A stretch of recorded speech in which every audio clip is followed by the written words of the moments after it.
bags where horror lies. Hello, welcome to Body Bags. My name is James and I'm your Sunday night reviewer. To bring the end of the theme week, which is the 8 movies to die for, I decided to go with the Gravedancers. The DVD I have is from Finland actually, and they have the dark label that this one is called. This is the number 1 with the dark label. So this is a Mike Mendes film. I've seen kind of video shelves over the years. This one is always popping up in recycle centres here. Actually, we bought this for like €1. I had it for quite a while, and it's one that I've never really found the urge to watch. I just quite thought the cover was quite cool. Sorry about the glare on that one. But yeah, I thought it was like okay, a little generic. But I eventually popped this in. And it's like a horror version of One Tree Hill. That's how I'll kind of describe it. There's just hardly any horror in it until the end. I mean, it's not the best acting at all. I mean, for the budget of this thing, I can kind of, you just take that as it is. And cinematography is not great. The camera is used. It's a really desaturated look, digital look, and it's pretty horrible to look at, to be honest. I'm not trying to shit on the director or like the people and everyone that's involved with this, the cinematography, things like that. I'm sure the budget for this was very small, and probably to produce a movie of this standard, they probably did like a really good job. But I mean, yeah, it's as I just mentioned, it's like One Tree Hill with some horror elements dotted in it until it gets to the end. Then the action kind of ramps up a bit, but even then it's I think like a younger, maybe 12-year-old me would have like quite enjoyed this one. But it's kind of, sounding super disrespectful. It's kind of like paint by numbers, paint by colour sort of thing. It's like, it's nothing special. It's not a terrible movie at all. It's just quite forgettable, unfortunately. Yeah, I mean, the main guy in this one, what's his name? Kind of see him on the back there. I'm not sure actually.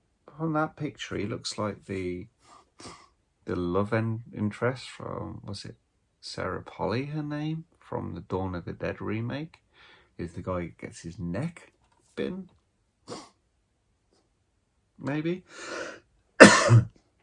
And you get the guy, there's an actor, I'm not sure where he's from, he's got quite a thick accent.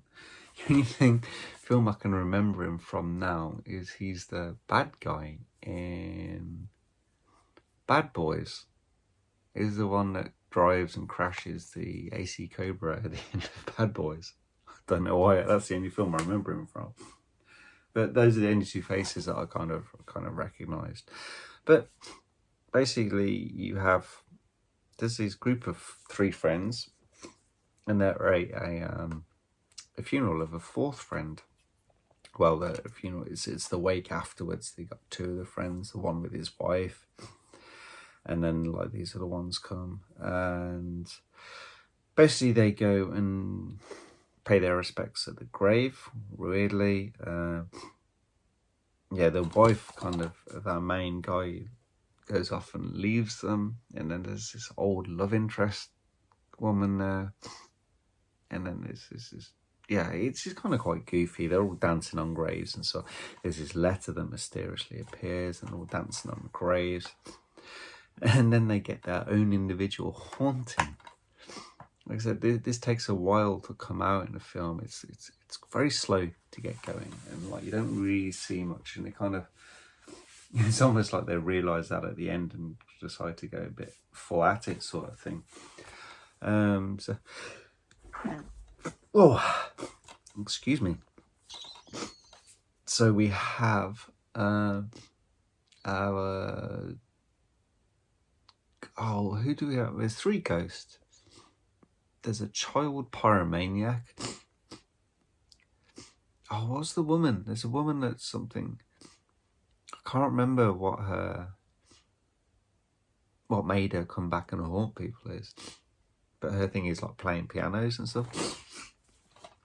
Excuse me. Yeah, I've only just seen this and I've forgotten what this one thing is already.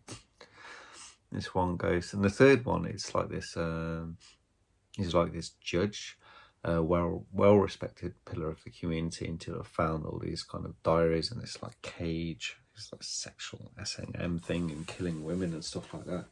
So yeah, he's not the nicest guy. Yeah, so he's kind of got this scorned woman who's constantly playing piano and trying to hit people with an axe. You got this really nasty S&M dude that's like trying to beat women and kill them, and this pyrotechnic child sort of thing. Yeah, and it kind of reminds me a little bit of maybe 13 Ghosts as well, the remake of that. I think this came similar time, maybe a couple of years after that sort of thing. Has a little bit of that feel to it, but yeah, basically they're trying to find a way of breaking this curse because there's a certain amount of time, and they're trying all these different things with the help of these paranormal activity ghost hunters sort of people. And then that's kind of it, and then the movie will finish and you're like, okay, thanks for that. Like I said, it's not anything that's like wow sort of thing. So I mean, if you like Mike Mendes, recognise the name. I can't think what else he's done now, but yeah, it's a name that's like bounced around for like a few years anyway.